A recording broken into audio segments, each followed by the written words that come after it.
Tena jiru. Kunin beekama.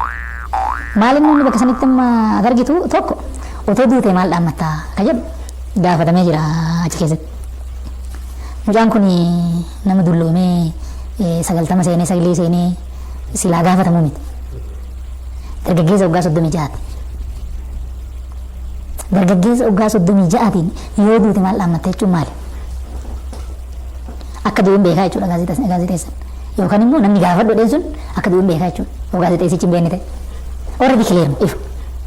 Ajjeesuuf deemu maal jettee duutaa akka jedhu gaafatama. Kana sirrii beekuun hin barbaachisa.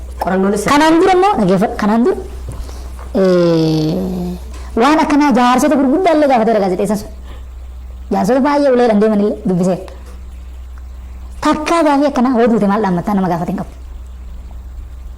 Maaliif gaafas akkas ta'e? Ergasii booda illee Fayyisaa gaafateera. Fayyisaadhaan akkasiin jenne. Sunuu maaliin? Gaafa gaafiif deebisan fixe akkana godhe. Akkana jedheen jecharii.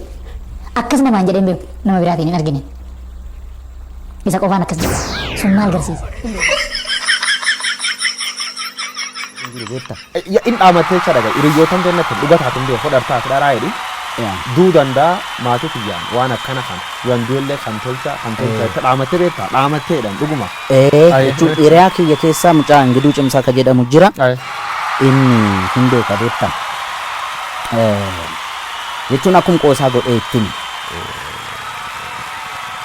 waan ani akkuma siin jedhe sana biyya alaa kana deddeebi'ee hojjedhee dhufe kana manatti ijaara jedhee lafa guddite tokko jira. Alaqa kiyya. Isaanii wanta akkasii uumame gasti kana godheedhee an qaama kiyya dhiqadhee rifeensa ofirraa ciree qaama kiyya guutuu dhiqadhee dhufe.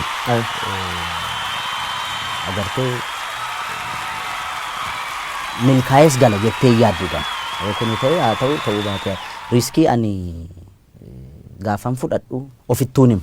Namuu kutannoo hamaa keessa ture waan ta'eef yeroo gaarii carra qabeessas waan ta'eef malee nan nyaatama ture. Nyaatamte turte yaayyuu baafatti. Si ajjeefna akkana si goona ka isaan jedhan caala uummanni illee sodaate warri isaan biratti nama ajjeesan.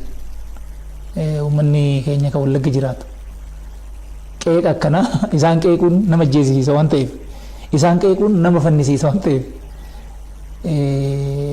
itti bilbilanii itti himaa turan jechuudha. Kanammoo himate Hacaaluun afaan ofiiti. Akka shaniin isa doorsisu. Kanas keessaa muran jechuudha. Kanaafuu keessaa muran malee akkaataa amma erga du'ee booda nama kanaan ajjeese nafxanyaadha. Nafxanyaa mana itti guba. Manaa balleessa.